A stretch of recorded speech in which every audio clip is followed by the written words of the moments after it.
Ready? Yes. Hello, it's Shelley and Toby. Today we are traveling to the Salinas Pueblo Missions National Monument.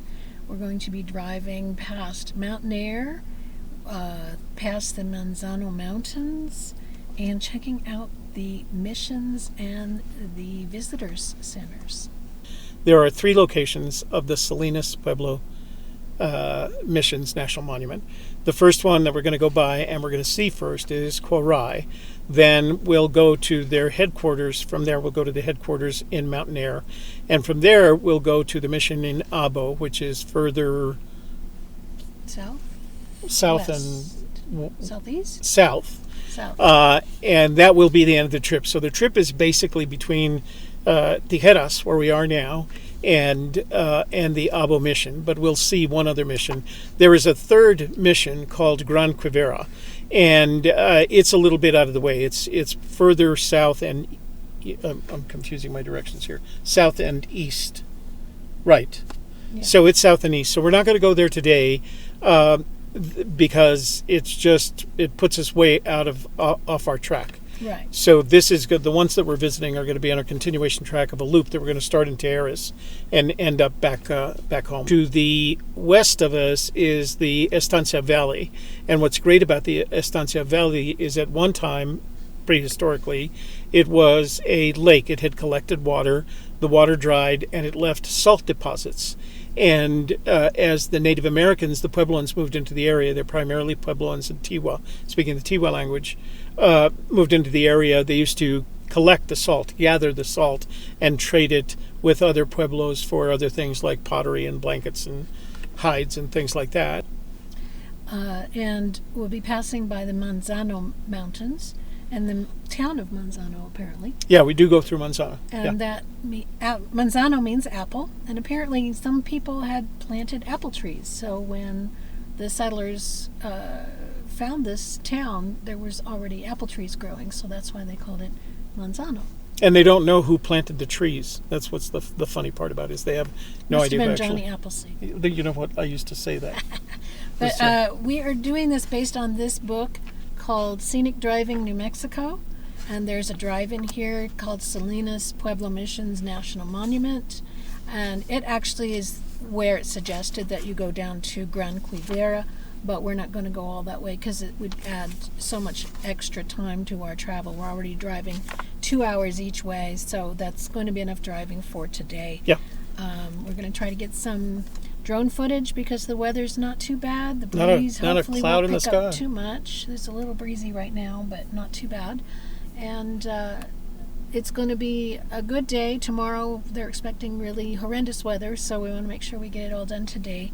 Yeah. And get a good look at this part of the state of New Mexico, which is kind of new to me. This is kind of an off route. You have to go past the Sandia Mountains to the east side of the Sandias to get to Tijeras, and that's where everything starts. Turn and that's south. Where we are right now. We're at the Tijeras Rangers Station. We're at the Ranger Station in Tijeras, which is both the Sandia Mountains Ranger Station and the Cibola Forest, which we'll be passing again. Cibola. On our right, on the west. Which direction are we heading? So we're heading south. If we're heading south. And they're going to be on the right, so that will be our west. Yes. Right. So we'll try and get to, that's where I want to get the drone work. So we're looking forward to the trip. Sounds like a lot of fun for us. Are we going in the ranger station today? No. No. Because they don't cover this area. They actually are the Sandia Ranger Station. Crest. Yeah. So, okay.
Hi, we're here at the National Park Service. What is it? Well, we're on the Salinas Pueblo Missions National Historic Site, but we're at the Quarai Mission. The northernmost one. Right. And that's because it's on the way to the rest of the trip. We decided to stop here. So just initially, we're still in the truck, and it's got a couple of nice picnic areas over here. One under the cottonwoods over there that would be a great location in the summer. Beautiful, yeah, in the summer. Yeah, and I can actually see the mission through the windows in the center here. But we're going to go inside. We're going to get some footage inside the center. They said they have a visitor center. I don't know if they have a gift shop or not. And then when we leave here, and we'll be back. Bathrooms, though. They do have bathrooms. And they're nicely maintained. So yeah, very nicely maintained bathrooms. It's a good place. Yeah.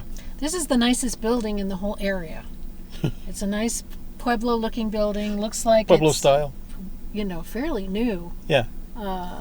Really, really well made, and most of the buildings in the area are so old, and they're homes, and they're just, you know, weathered. Right. They're weathered. We went through. Just kind of sticks out like, wow.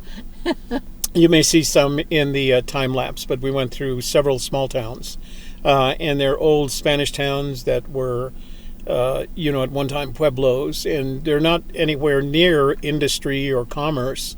They're out here, and so you make a living cutting wood, or ranching, or farming, and so that's what all the little towns. There's a lot of pictures of cows on the road, so signs. So there's probably some ranching. Got to watch out for the couch. All right. Well, we're going to go in here. I'll give Shelley one of the cameras, and I'll put the chesty on so we can get some footage for you. And then we're going to go towards the back and visit the actual mission site. Okay.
Called The Outburst in the Sanctuary. Tensions flared openly in the early 1660s.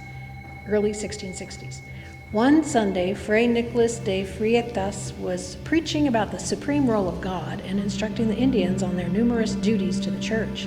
Nicolas de Aguilar, a government official, interrupted the sermon, heckling and shouting that the Indians owed allegiance to the king, not the church.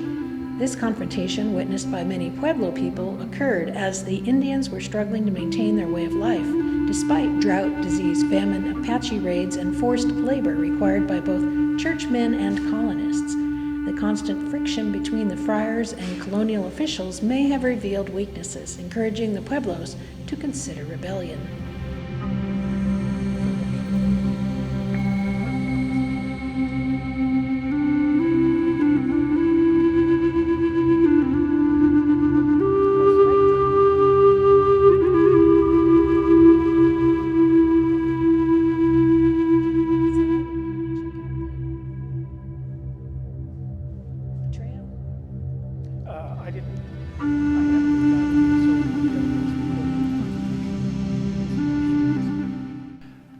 Ladies and gentlemen, my name is Kevin Lloyd.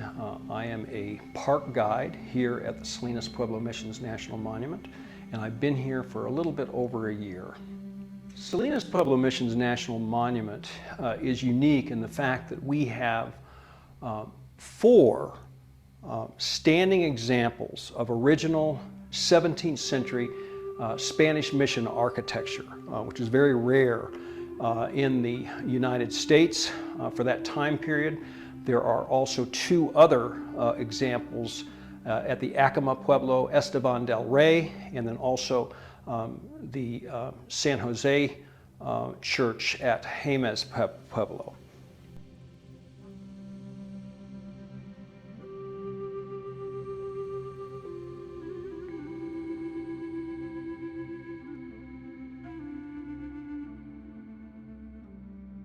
One of the misleading aspects of New Mexico is that everything is just taking place at the time of the Spanish intrusion, Spanish settlement starting in 1598. There is occupation here in the Salinas area alone, much less the rest of New Mexico, throughout time, going back at least to 700 AD and even beyond that. There is a lot of evidence of human occupation on private land especially, and also some other aspects of federally owned land, state land, et cetera, et cetera. Just a small portion of that is here. Most of our indigenous population that was here in the Salinas area that we control within the park boundaries, the national park boundaries. The earliest of our sites is the Abo site, dating roughly around the mid-1100s AD. The other two sites, the one that we're at here today at Quarai, the 1300s, and then over at the Gran Cabrera site, also the 1300s there.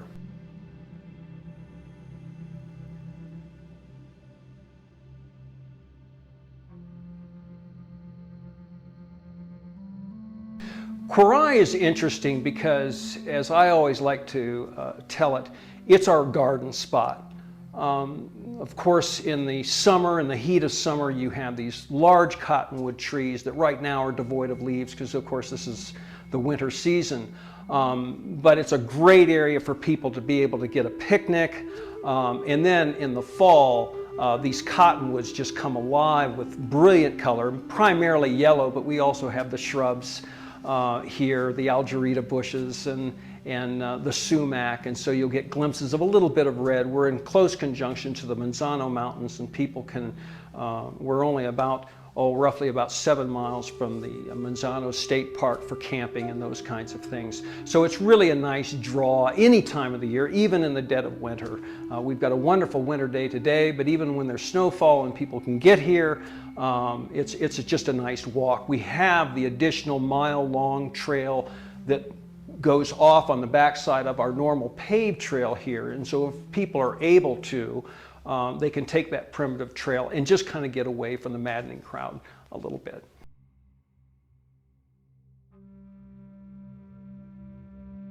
Okay, so at this location we have in the back of this building, it's always very important, we have two very nice restrooms.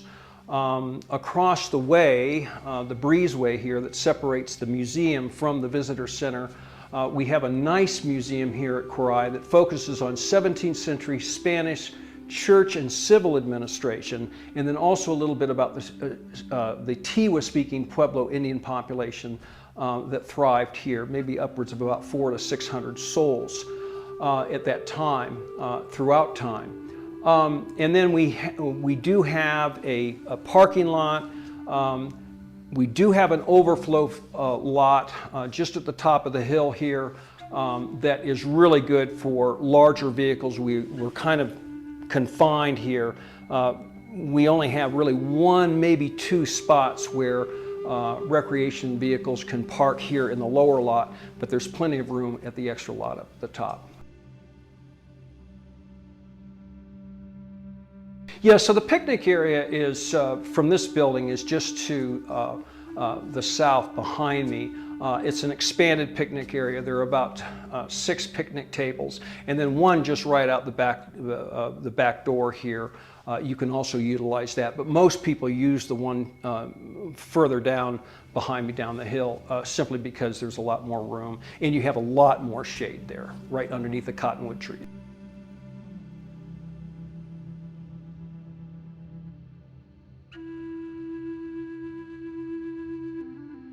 I really encourage folks to come out and give us a visit, not just here to Quarai, but to all our sites if you can. We are a little bit spread out, no doubt. A good thing to do perhaps is when you come into this area of New Mexico, stop into the town of Mountainair, because that is where our headquarters is at, and you can start there and then branch out to the other sites as you desire.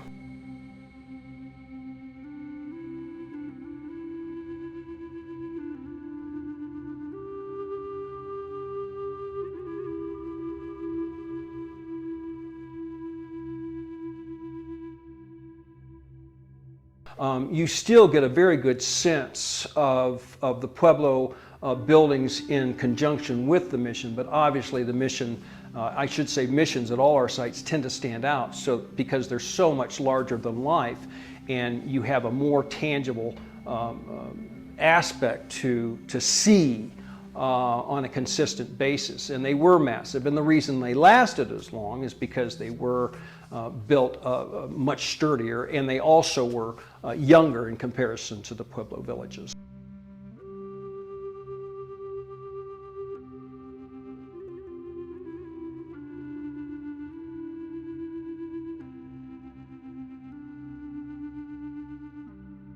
We get a fair amount of wildlife here, actually. Very large elk, deer, you don't always see them, and of course a fair amount of bird life. But we do have in the dry stream bed at this site, I say dry, but there are periodic springs along that route, which is one of the reasons why native peoples and then later resettlement peoples would have used this as a draw, because it was more well watered than a lot of other areas in this general region.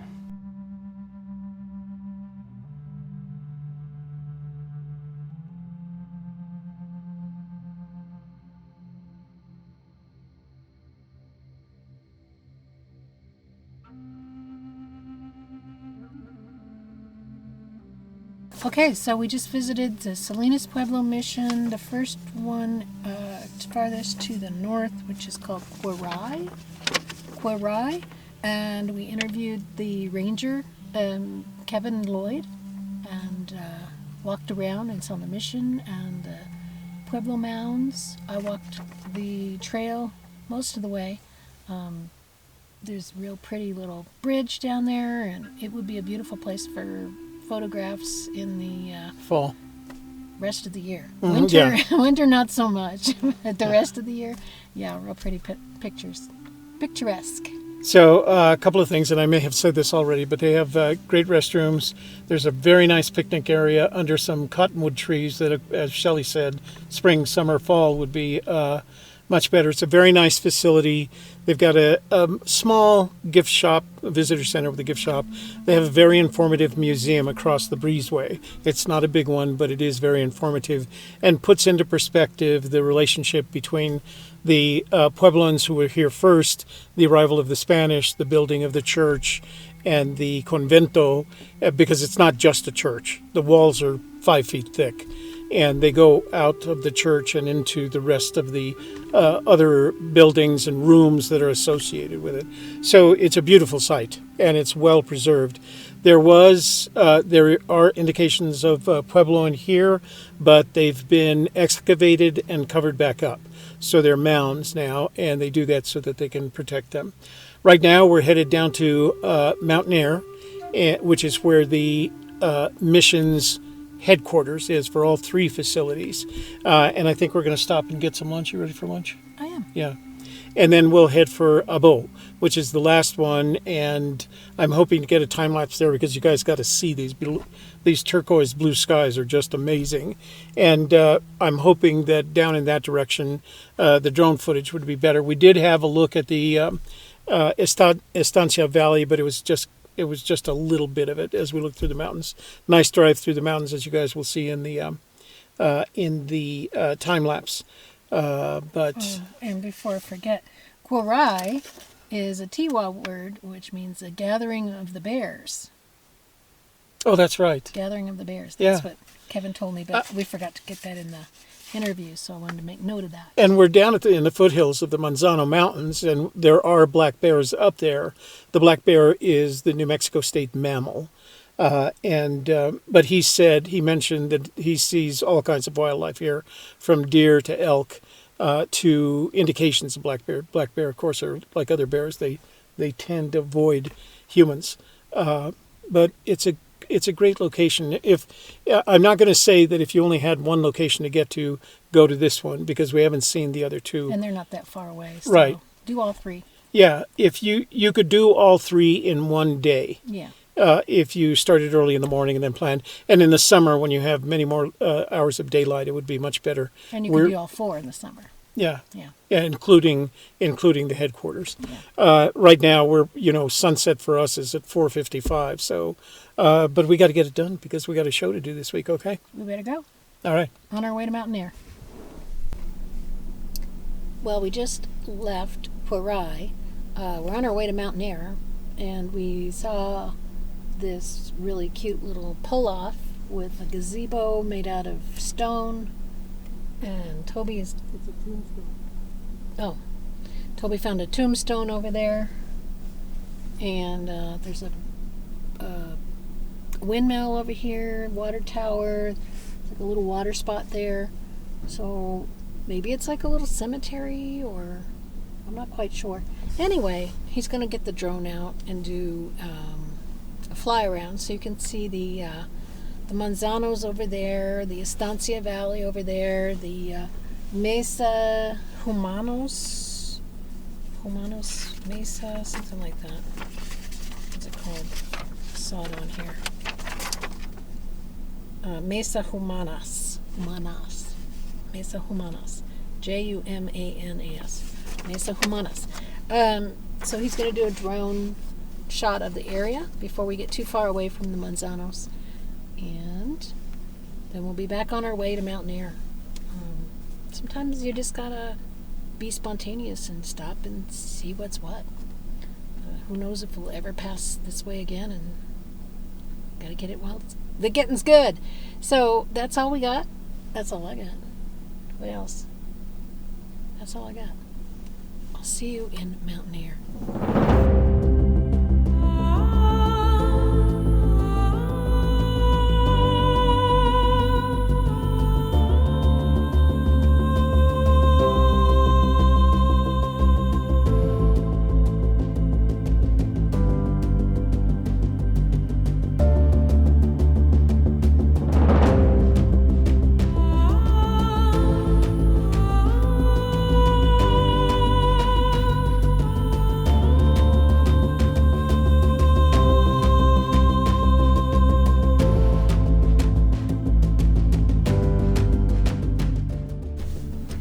We are now in Mountainair. We had some trouble getting Siri to tell us where to go because she wanted to send us to Mountainair Casino or something like that.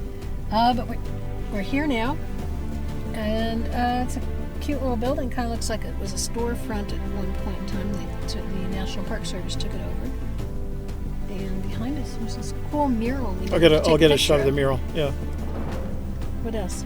That's it. So we're going to stay here for just a little while. We're probably not going to do an interview, and the reason is we're coming up on 2:30, and the Abo facility closes at 4, and that's another 10 miles down the road, and we want to get there in time to at least get into the visitor center, etc. So we're going to spend a few minutes here, see if we can find a fast food joint or the equivalent thereof, because we're going to have to get some lunch, or we'll just go to snacks here in just a minute. Yeah. So See what's available. But that's for not got some nice drone footage for you guys.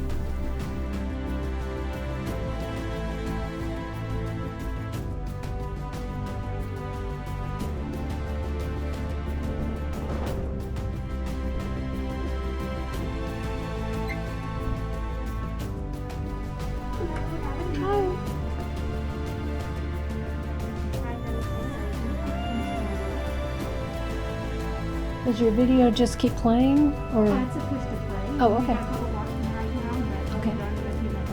Thanks.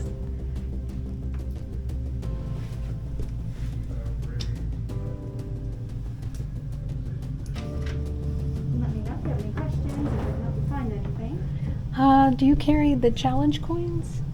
Yes, we do. The tokens, or Kind of, yeah. yeah, we do Yeah. have like the small little park tokens there. Oh, okay. Do you have any the bigger ones or just these? No, we do not. Okay.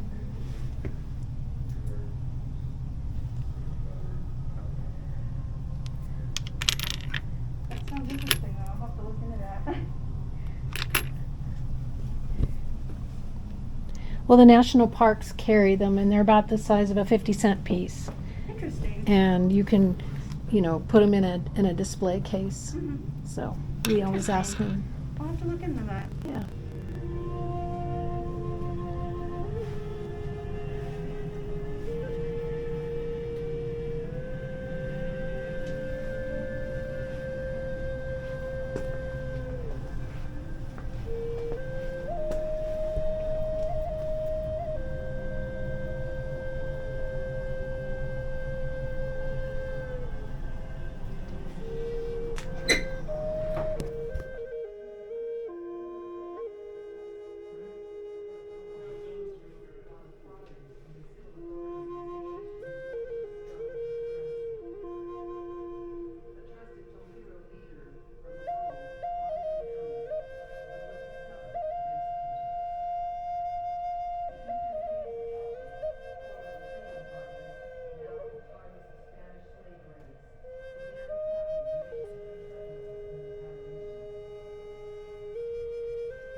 So we just finished visiting the visitor's center, and apparently it's time for a cookie. The visitor center in Mountainair, headquarters of the Salinas Pueblo Missions National Monument. And then we watched the little video. Unfortunately, the video took so long that by the time we got to the grocery store next door, they were closing, so we had bought a couple of Diet Dr. Peppers real quick and skedaddled, and now we're on our way to Abo. So we do want to recommend this grocery store here because, it's a little local grocery store. It had a lot of fresh stuff, including locally grown beans kind of thing.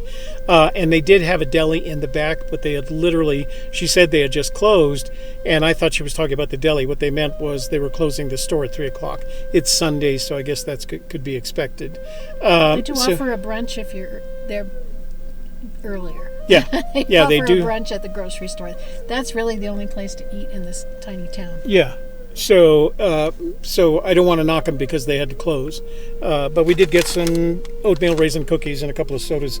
That'll get us through Abo, and we can get something to eat as we're headed back to Albuquerque. So we're on our way to Abo, which is the last of the things we're going to try. I'm going to try for a time lapse while Shelley gets some footage, and we'll have a good show for you guys. Several books today, so we'll share. Yeah, there were some great books. Yeah, we'll share those on Wednesday night. Yeah, lots of stuff in the little store, and we got a little run around inside the little museum part, and then watch the video. So watch the video. Good place to stop. It's a good video. It isn't it's old. You can tell in terms of production values, but it's very informative. Okay. Yep. All right, guys.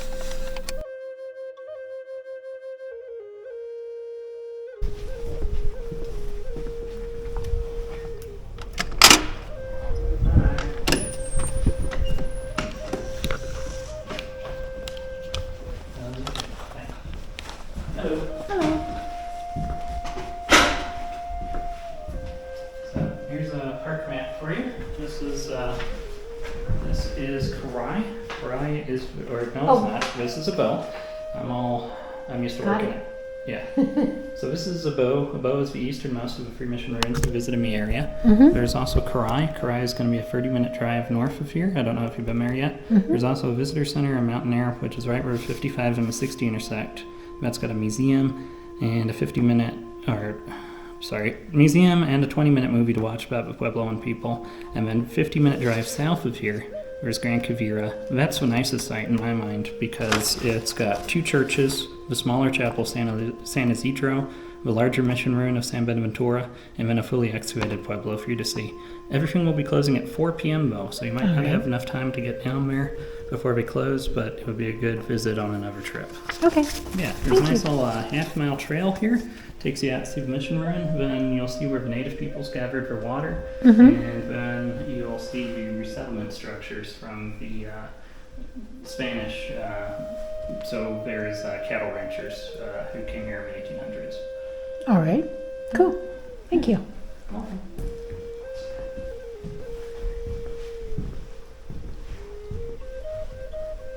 Yeah, so that model shows you how the church of Abo would have looked after its second reconstruction. So the church was first built in 1627, and then 1652 they remodeled it. There was a man called Father Acevedo, whom people called the builder priest. Yeah.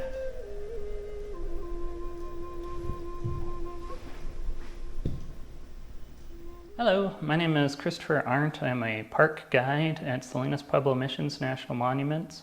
We are currently at the Abo site, which is one of 3 sites you may visit in and around Mountainair. So there's Abo, which is the easternmost one, Quarai, which is the northernmost, and then Gran Quivira, which is the southernmost of the 3 sites. They all have something special to offer, so if you have the time, I would definitely recommend seeing all 3. So this model here is of the second church at Abo, which was built on top of the first church. So people would have occupied this area as early as 700 AD, and we know that because they found pottery from that period. And pottery was very good at storing water and keeping insects and rodents and other pests out of food, but it was also very cumbersome, very fragile, so they couldn't travel long distances with it. Then about 900 AD, you start to see these underground dwellings, these pit houses. So with that pottery, that meant they were here seasonally or permanently, but with the pit houses, they were pretty much here year round. And the pit houses were very good at keeping warm in winter and cool in the summer, but also prone to flooding and other problems. About 1100 AD, you see these above ground structures, these wood and mud huts called yacals, which they probably learned how to build by trading with other tribes along Rio Grande, like the JUMANOS people. Then about 1300 AD, that's when things got interesting. People fled from the Four Corners region. They brought all their knowledge with them, so they brought their pottery making techniques. That's when you see the switch from the plain and corrugated styles of pottery to the chupadera black and white styles of pottery. You also start to see the kivas appear. So the kivas are places of ceremonial gathering and worship for the Puebloan people. They're these round structures, and they're mostly underground, and that was so they could better commune with their spirits, or so they thought. They're kind of like sweat lodges. They're similar to a Navajo hogan. Very kind of modeled after the pit houses that they used to live in, and they'd worship these kachina spirits, and they were said to live in the mountains or in the hills, and sometimes take the form of animals and bestow blessings upon the people. And then they also, right around 1300 AD, they started cultivating corn, bean, squash, what they call the Three Sisters. So those could be grown in these kinds of arid conditions, and then they could be dried up, ground in a meal, which would help last them through some pretty tough dry seasons. And so we got the kachina dances, we've got the stonemason style architecture that appears around this time. They move away from the pit houses and yacals into these stonemason style pueblo dwellings. They start cultivating corn, beans, squash, and all that innovation leads to a population boom, more food, more people. So when the first Spanish passed through this way, would have been as early as 1540 AD, coming up along Rio Grande, and then the first man to make contact with the native peoples here was this man named Chamuscado back about 1580 AD. And they found a population of as many or more than 4,000 people living between Abo, Quarai, and Gran Quivira. And they would have found 40,000 or more Puebloan Indians living all across New Mexico at this time. So first man to make contact with Native people here was Chamuscato. He reported back to the Spanish government that there were resources to be taken advantage of in the area. That might have been an exaggeration, but there was the Salinas means salt. There's salt flats to the east of here, near Willard. Salt was very valuable to the native people, not just for flavoring things, but they could use it to cure meats and preserve vegetables and everything. They could use it as a preservative, which was very important in the days before refrigeration. And then the Spanish, they developed a process they called beneficio de patio, which we would call heap winning or amalgamation. They could take the silver ore, which would be mined northeast of the Sangre de Cristo Mountains, northeast of Santa Fe, and then elsewhere. They could take silver ore and use the salt to create silver chloride, which could be further refined into pure silver. They could also use the salt as a kind of flux to alter the melting point of the silver and part of their refinement process. But to get at that salt, they needed labor. Unfortunately, that's where the native peoples would come in. So in order to facilitate the assimilation of the native peoples into Spanish culture, King Philip III, who was very pious, funded the establishment of these mission churches. Now, so he was very pious. The churches, they did not report directly to the authority of the Spanish government. They had two masters, as it were, the Spanish government and then also the Pope in the Vatican. So, though they received a lot of funding from the Spanish crown, they did not report directly to their authority. So you have these missionaries who came up from Mexico City along the Camino Real or King's Road, and they were Franciscan, which is important because St. Francis of Assisi, patron saint of animals, and the Puebloan people worship these Kachina spirits, which were said to take the form of animals. So there's some overlap in their ideologies to begin with, and then the missionaries, when they came up from Mexico City, they brought things like chocolate, plums, wine, cherries, almonds to win over the native people. And although the wine was actually weak enough, it would freeze in the wintertime, so not good. And things went about as well as they could initially. There were some other Pueblo encounters like AGUA, which are disastrous, but here things went about as well as we could have. And generosity, goodwill, those are the gifts of abundance, as Dickens once said. So things went well until they didn't.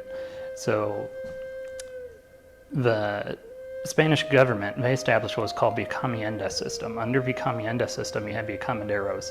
In theory, the encomenderos were like deputy sheriffs to the governors, enforcing law in the region, protecting the Puebloans and missionaries. But in reality, they're more like mafiosos, thugs, if you will. They demanded tribute from the Puebloan people. That would take form of produce, livestock, craftware such as for pottery and blankets, and then when they couldn't pay up, even forced labor. And that was basically enslavement. So it got too much for Puebloan people to bear. They couldn't meet their own needs, let alone trade with other civilizations like the Apache, as they'd done for hundreds of years.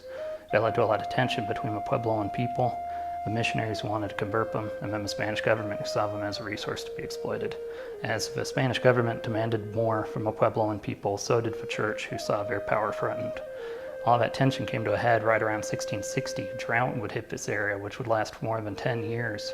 That led to famine and death. Populations between the three pueblos dropped by more than 1,000 people. That was exacerbated by diseases like smallpox the Spanish unknowingly brought with them. There's a mass grave at Gran Quivira that was probably linked to a smallpox outbreak. But then the final straw were the Apache. They had always been in the area nomadically, and they got what they could by trading. But when the Spanish arrived, they switched from trading to raiding. The Spanish had enslaved Apache to work in salt and silver mines elsewhere. So those Apache, they saw any attack against the Spanish and the Puebloan people who appeared to side with them as justified retaliation. They set fire to the roof of the church at Quarai. They also burned the roof of the church here at Abo. And then the larger of the two churches down at Gran Quivira, the mission of San Buenaventura, may never have been finished. So so the first church at Abo here was built 1626. Then they had the church at Quarai, 1632. The smaller of the two churches, the Chapel of San Letrado, 1636, and then they started the larger of the two missions down at Gran Quivira, 1652, the mission of San Benaventura. But by 1673, this whole area was abandoned. People set out for other pueblos like Isleta, Socorro. Some made it as far as El Paso or as far north as San Ildefonso. The missionaries, for the most part, went to Mexico City or Santa Fe. And then it wasn't until the 1800s that this area was rediscovered and reoccupied by homesteaders who came up from Mexico, which had won its liberty from Spain by that point. They had this land grant agreement. That was honored by the Treaty of Guadalupe Hidalgo after the Mexican-American War. So Gran Quivira was the first of the three to become a national park back in 1909. Abo and Quarai were both state parks from their discovery up until about 1980, when all three became part of Salinas Pueblo Missions National Park, which more or less brings us up to today.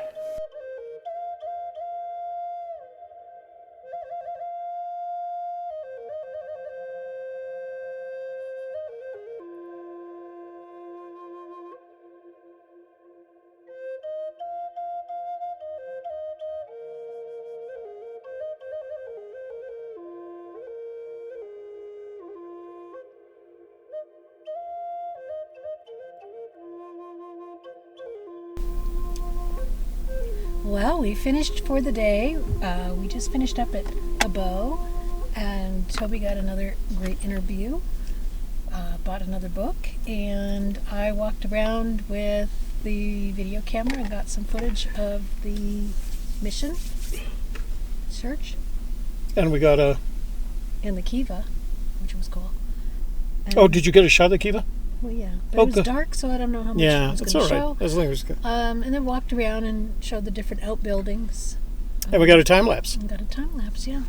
So it's a good facility, small bookstore, but I got to tell you, when I interviewed this guy, I basically let him, he gives a kind of presentation. It was actually, I hope I can figure out a way to play it in the video, because it was the best summary of the period between the time that the Puebloans were here and confident of their location, the arrival of the Spanish and everything after that. And he did it all in about 10 minutes, but it was really, really good. He was shy to do it. He had to ask permission to do it, but once he got started, it was really good. I was impressed. Like I said, the best I've ever heard described, the best summary I've ever heard of that period. Yeah, well, maybe we could use it under the B-roll. Yeah. So what Shelley didn't tell you is the book I bought was the same book I bought over at headquarters. Mountainair. Oh, at Mountainair, yeah. Yeah. So now we have two copies. So we're thinking we'll probably give one away when we get to 100 subscribers or something like that. Yeah, maybe So. we'll do that. So it was a good day. A little bit cold, but not too bad. Wind was average breeziness for a late fall, early winter's day. Not too bad. Sun's getting ready to set, so we're going to head on home. We're going to find some place to eat. We still haven't had a meal yet. We haven't had lunch yet, so maybe we can find some place in Berlin. We'll be on I-25, so we'll have lots of options there. So, Yeah. okay. Thanks again, guys. Hope you enjoyed it.